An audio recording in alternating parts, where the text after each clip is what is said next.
నమస్కారం. నేను ఈరోజు మళ్ళీ ఇసుక గురించి చెప్తున్నా.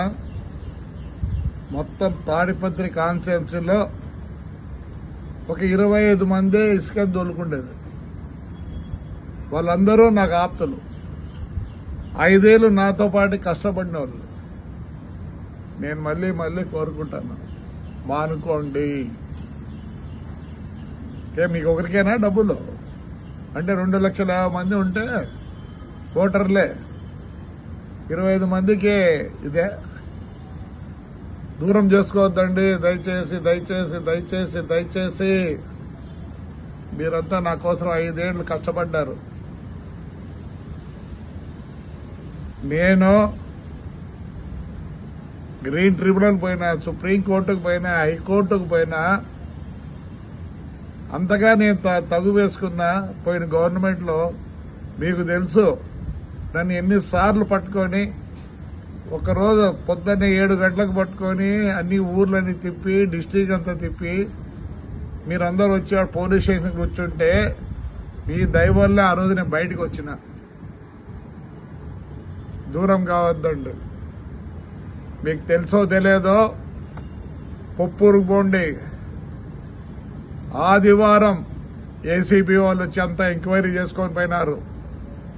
దయచేసి వచ్చేది మీకేమీ లేదు. ఇంకోటి చెప్తున్నా, టిప్పర్ ఓనర్లో మీ బండ్లు బయటికి రావు. ఎక్కడన్నా పోయి తోలుకోండి, నా కాన్స్టిట్యూన్సీలో తోలొద్దండి. దయచేసి చెప్తున్నా. బాగలేదు. మీరే డబ్బులు చేసుకోవాలనా? నేను ఎంత పోగొట్టుకున్నా అయితే నేను చేసుకోమంటారా? నేను వచ్చిన తర్వాత చెప్తున్నా, మీరెందుకు తోలుకోవాలా? మీరెందుకు కావాలా? సరే, మున్సిపాలిటీ ద్వారా తోలిస్తాలండి. మున్సిపాలిటీ ద్వారా తోలిస్తా. దండిగా చేయొచ్చు పని. నేను ఒప్పుకోను. అంతా నాకు కావాల్సిన వాళ్ళే. మీకు అమ్మేది కూడా తెలియదు, మీకు ఎట్లా అమ్మాలో కూడా తెలియదు. నాకు తెలుసు మీరంతా ఎవరిని ఉపయోగించుకుంటారో. పోయిన గవర్నమెంట్లో వాళ్ళకి తెలుసు ఎట్లా అమ్మాలనో. అది మీరు చేసే వాళ్ళ సహాయం లేకపోతే మీరు ఒక ట్రిప్పర్ అమ్ముకోలేరు, ఒక ట్రాక్టర్ అమ్ముకోలేరు. ఇండ్లు కావాలంటే తోలుకోండి, ఇల్లు కట్టించుకున్నాను తోలుకోండి, ఎవరు వద్దనరు. మీరు తోలి మీరు డబ్బులు చేసుకోవాలి. ఎందుకు చేసుకోవాలి? నేను చేసుకుంటానండి, నేను చేసుకుంటా. పాపం మీరేమో అంత ఇదైనారనే. నాకు తెలుసు ఎవరే దొరుకుతున్నారో. దూరం అవుతారు. దూరం కావద్దండి. దయచేసి కావద్దండి. మీరు 5 ఏళ్ళు నా కోరు కష్టపడ్డారు. మీరు ప్రాణాలు ఇచ్చినారు నాకు. నేనే వేరే విధంగా మీకు చేయగలను. మానుకోండి. టిప్పర్ ఓనర్లో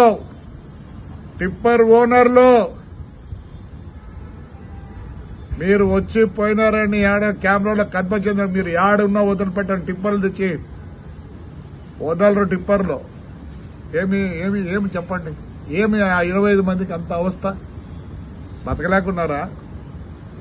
ఒక పని చేద్దాండి, అంతా కలిసి మున్సిపాలిటీకి ఇద్దాం. మున్సిపాలిటీ అన్నా బాగుపడుతుంది. ప్రతిసారి రోడ్లు వేద్దాం, ప్రతిసారి ఈ పైప్ లైన్లు వేద్దాం, అన్ని చేస్తాం. దయచేసి అంతా మీరు నాకు ఆప్తులు, నాకు ప్రాణాలు ఇచ్చేవాళ్ళు. మానుకోండి. దూరం కావద్దండి. మీరే ఇన్ని రోజులు నన్ను కాపాడినారు. దయచేసి మళ్ళీ రిక్వెస్ట్ చేస్తాను, నాకు దూరం కావద్దండి. ఇసుక వలన దూరం కావద్దండి. మీరైనా షౌకర్లు కావాల్సిందే. 2,50,000 మంది ఓటర్లు ఉండే స్థలంలో 25 మంది షౌకర్లు కావాలా? ఎందుకు కావాలా? నేను నష్టపోయినా, నేను చేసుకుంటాను. అట్టయితే నాకొద్దు. ఎంక్వైరీ జరుగుతుంది. నేను 5 ఏళ్ళు పోరాడినా. కావాలంటే పోయి పొప్పూరులో అడగండి, ఎంక్వైరీకి వచ్చినారు లేదో. ఇప్పుడు నెల్లూరులో చేస్తున్నారు. తాడిపత్రి కూడా ఎంక్వైరీకి, హైకోర్టుకు పోయినా, సుప్రీంకోర్టుకు పోయినా, అన్ని పోయినా. నేనే అట్లా అమ్మిస్తే మీరు చేస్తే ఎట్లా? చేయొద్దండి. దూరం కావద్దండి. మీరు నాకు కావాలా? మీకు నిజంగా కష్టం ఉంటే ఏదో వేరే ఆలోచిద్దాం. దయచేసి చేయొద్దండి.